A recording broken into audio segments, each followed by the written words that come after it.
আসসালামু আলাইকুম রহমতুল্লাহি বারাকাতুহু। Welcome back to my channel. বরাবরের মতন আমি আবারও চলে আসলাম নতুন একটি রেসিপি নিয়ে। তো প্রিয়, শুরুতেই আমি বলে নিচ্ছি, আমার যদি কোনো ভুল থাকে অবশ্যই আপনারা ক্ষমার দৃষ্টিতে দেখবেন।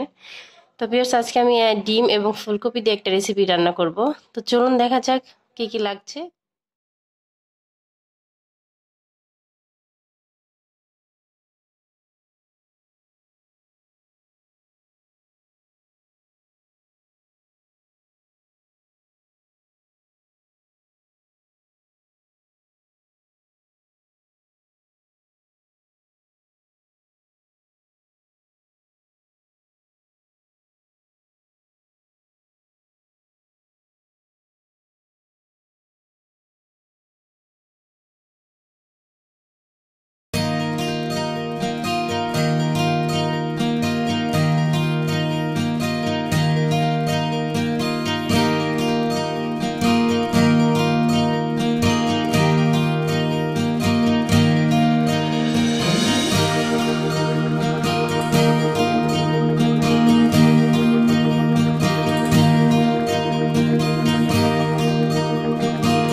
আমার ফুলকপিগুলো ভেজে নেওয়ার শেষ, আমি হালকা ভেজে নিয়েছি, দেখতে পাচ্ছেন এরকম এবার ভেজে নিলাম। এরপর এটাকে নামিয়ে নিচ্ছি। তো আমি ওই থেকে ডিমগুলো ভেজে নিচ্ছি।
ডিমগুলো ভাজা শেষ, আমি তুলে নিচ্ছি। আমার কড়াইটা গরম হয়ে গেছে, আমি দিয়ে দিচ্ছি সাদা তেল।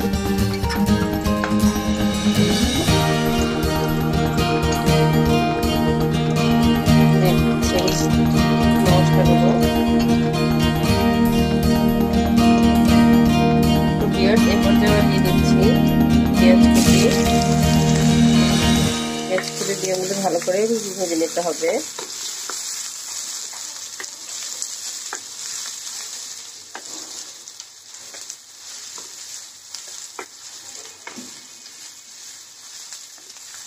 আমরা বাদামি করে এটাকে ভেজে নেব।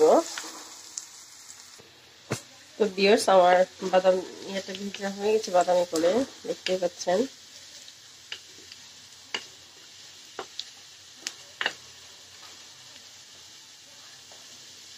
এই পর্যায়ে আমরা দিয়ে দিব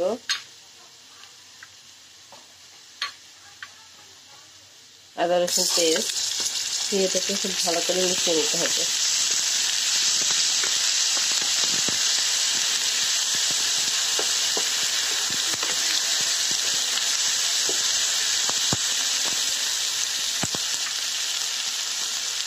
এটাকে খুব ভালো করে আমরা মিশিয়ে নিয়েছি। এই পর্যায়ে আমরা মশলাগুলো দিয়েছি।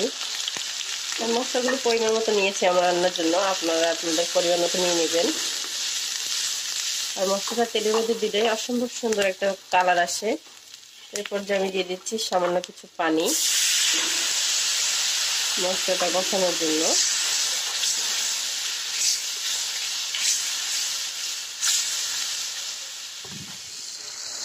তো ভিউয়ার্স, আমার মশলাটা কষানো শেষ, আপনারা দেখতেই পাচ্ছেন অনেক সুন্দর তেল চলে এসেছে, বুঝতে পারছেন। এরপর আমরা দিয়ে দিচ্ছি ভেজে রাখা ফুলকপি। এটা দিয়ে আমরা খুব ভালো করে আবার কষিয়ে নিচ্ছি। এই যেটাকে আমরা কষিয়ে নিব।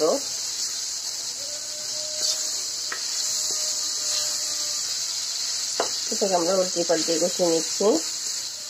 ফুলকপিতে যেহেতু আমরা আগে থেকে একটু ভাপ দিয়ে নিয়েছিলাম, সেহেতু খুব বেশি সময় লাগবে না। এটাকে খুব ভালো করে আমরা কষিয়ে নিচ্ছি। তো ভিউয়ার্স, আমার এটাও কষানো শেষ। এই পর্যায়ে আমি দিয়ে দিচ্ছি আগে থেকে ভেজে রাখা ডিমগুলো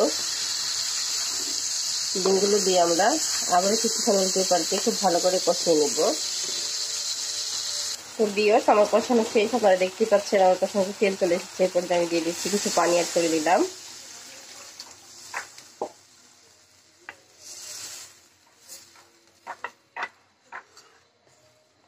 এখন শীতকাল, অনেক ফুলকপি পাওয়া যায়। আপনার ফুলকপি দিয়ে এরকম ভিন্ন ভিন্ন স্টাইলে রান্না করলে খুব ভালো লাগে খেতে। সেটাকে আমরা ঢাকা দিয়ে অপেক্ষা করব। তো ভিউয়ার্স, আমার রান্নাটা কমপ্লিট। আমার এই সুন্দর রেসিপিটা যদি আপনাদের কারো ভালো লেগে থাকে, অবশ্যই একবার হলেও বাসায় ট্রাই করবেন। আমার সাথে থাকবেন এরকম নিত্য নতুন ভিডিও পাওয়ার জন্য। আর যারা অলরেডি আমার চ্যানেলটা সাবস্ক্রাইব করেছেন তাদেরকে অসংখ্য ধন্যবাদ। আর যারা করেননি তারা অবশ্যই করে নেবেন। পাশে থাকা বেল আইকনটি ক্লিক করে দিবেন এরকম নিত্য নতুন ভিডিও পাওয়ার জন্য। ভালো থাকবেন, সুস্থ থাকবেন। আজ এখানেই বিদায় নিচ্ছি।